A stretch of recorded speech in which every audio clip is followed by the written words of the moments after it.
So, it's been a while, but it's time to do more brakes on this channel.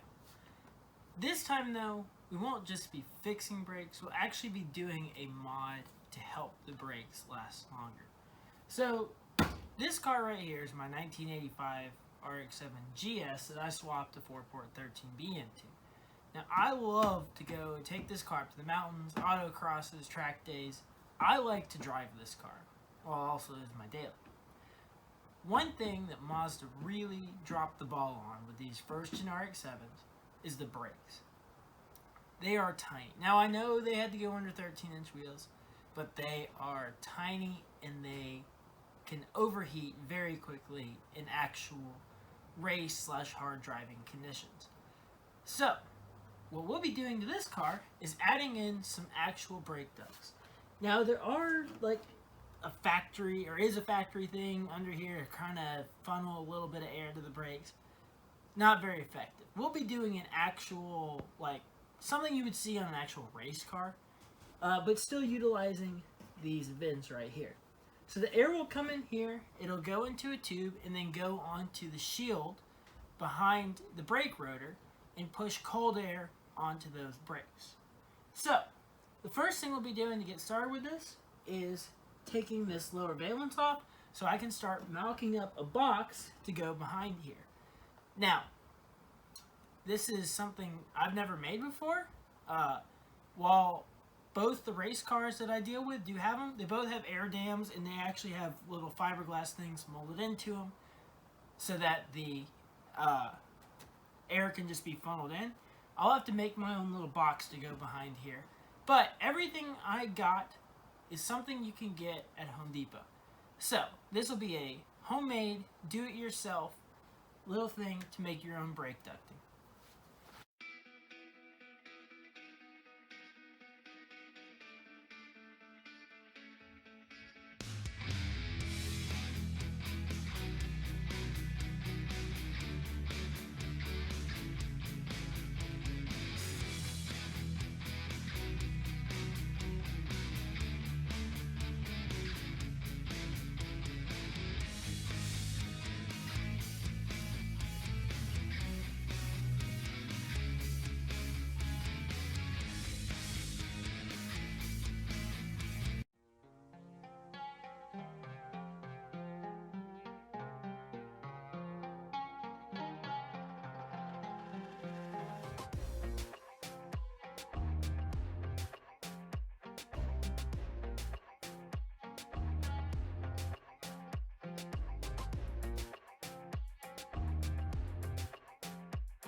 The valence is now off of the car.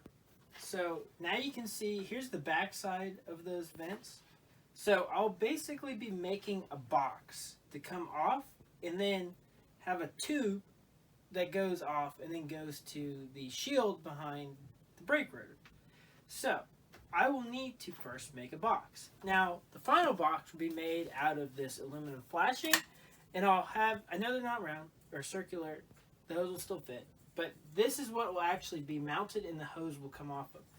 Now, I don't want to make it with aluminum to start, so I'll be using my good old friend Cat, cardboard aid design. So I'll make it out of cardboard, then I'll make it out of that. I'll probably just rivet it on here. And then once this is on here, we will start running the line. And then I'll have to actually pull pretty much all my brakes off and then weld a tube onto the back of the actual dust shield so that I can hook the tube up. That'll probably be not the most difficult part. Making this box will be a little difficult. The part that I want to do the least is take the brakes apart and then weld that tube on, because that'll take a long time and I'll have to clean everything up, bearings, all that. So I will go ahead and get started making this. I will just do a time lapse of this because it'll probably take me a good long while.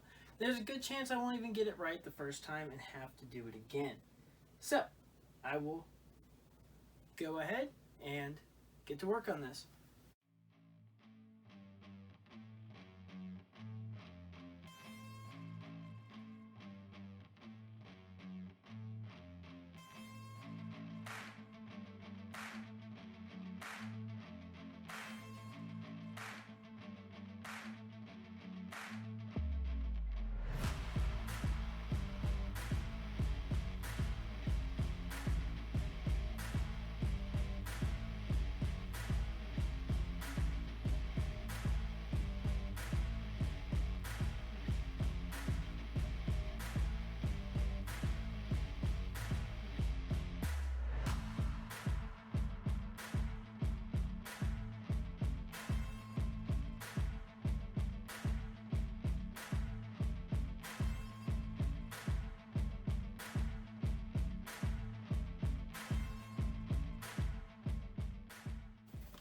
The CAD for the first iteration is done.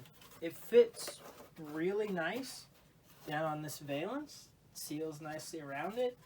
You can see here's where the air will go out. I know this is probably not the most efficient design because the air has to whoosh and then go around over here, but it'll work. Air pressure is a crazy thing. So, I know it's a rough, that's not a super smooth edge. When I transfer it over to the aluminum, I'll do it a lot better. But I think I'll go ahead and just make one tonight, and then in the morning when it's day, I'll actually test fit it all in the car. So now the next step is to actually just take this apart, because now it's all in panels, and transfer it on to the aluminum here, and then I'll actually end up probably riveting it together rather than taping it, because I need this to last. So I'll end up making little tabs kind of like this. These tabs I made to actually mount it to the valance here. But I'll make them so I can wrap them around and actually rivet each piece together. And then I'll run some tape to actually seal it off. This cut right here will be a lot harder on the aluminum to make than it was on the cardboard. Hopefully I can still do it with a razor. I don't know. But now that I have this done, I'll go ahead and start transferring it over to the aluminum. Got it made out of aluminum now. All I did was take this cardboard right here. This was the cardboard version of it. Laid it out flat like that on the aluminum. Traced it out, cut it out, and then went ahead and assembled it. I just riveted it all together. You can see, I don't know how well you can see it, but there's a few rivet in like each corner, and then one right here to hold like the big flat part where I bent it all together. Then I took aluminum tape around all of the edges where it was seamed and taped it up just so that no air can escape through.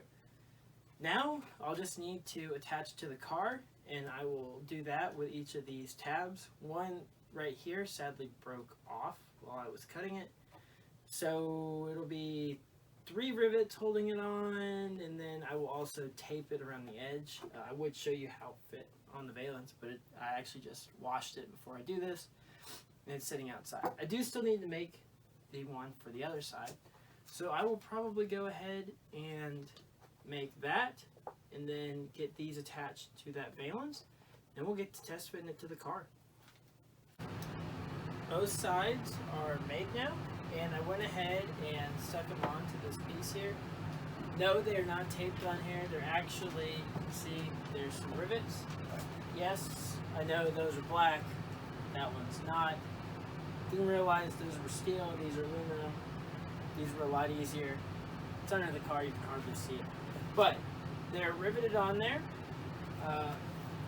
They seem to be holding pretty tight. I've given it like a quick test fit on the car, and it does seem fit. So, next thing we'll be doing is actually just putting this piece back into the car, and then from there we'll run the lines. So I'll do a time lapse with me getting this put back into the car. I will say on the car I did have to take the lower fender mounts out because these boxes are right where they were, and I had to cut some of the fender liner out. And if some of you purists are out there saying, oh no, you cut your fender liner, mine were smashed. Like, they were cracked all the way through. It came out in multiple pieces, okay? This car is not the nicest car. I mean, heck, you can see all the gashes and everything, even just along it. So I did drill holes in it for that. So if you're gonna do this in your car, just let it be known. You will have to do some cutting and some drilling on the car. That's how it is. But I think this will help a lot.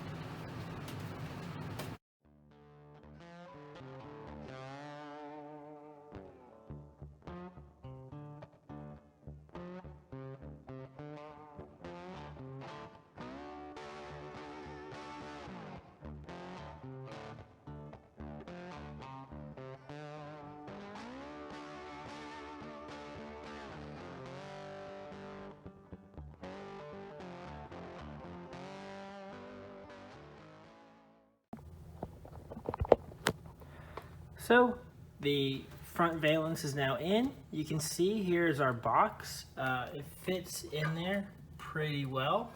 I did have to take that lower fender mount out, so now I have some zip ties in there, just making sure the fender stays in place. Here's where the air will come out. We'll actually run the tube over here under the tension rod here. And then on the back of this shield is where we'll actually weld our pipe onto. Now, to get back there and weld the pipe, sorry for the poor lighting here, I need to take all of the brakes off because I'm not going to be able to cut this and everything while it's on the car. So, when doing this yourself, you need to think, oh, the wheel's not going to be straight all the time. The turning, like at least here on the left side, turning to the left is not a concern. Turning to the right, though, everything gets pushed right up into the sway bar and the tension rod. So you'll need to have your pipe coming forward a little bit, but it can't be enough to where it's going to hit the wheel. So I've already looked at all that. I have a good idea. And point it down a little bit because your tube's going to need to go under the tension rod. Maybe you could have it come up and go in between the sway bar and the tension rod. It's a little tight. We'll have to see once I get it off. And have this off and start cutting. So next thing I need to do is pull all of this off. I'm probably just gonna say, so the whole brake rotor, brake caliper, everything's off. Now we can actually see this dust shield. So you can see here is where like the factory ducting deal was. So I'll weld a pipe onto the back and probably close up, well definitely close up where that pipe isn't. So this just bolts on, there's 4 bolts right there. And then once I pull it off, we'll be able to actually see how much, or like see this whole plate and see where I need to cut it off and put the pipe in. I'll just be using exhaust tubing to weld it in. So the next thing I'll do is I'll just take these 4 bolts off and then I'll get it cleaned up. Off camera, I'll go through and do all the mocking up and cutting. That way it doesn't bore y'all. And then I will show you once I am ready to get back and actually weld in that pipe. Because I mean, it'll be a lot of mocking up. It'll be a lot of sitting there, you watching nothing. So I'll go ahead to get this off, get it cleaned up, get everything mocked up, and get back to you then.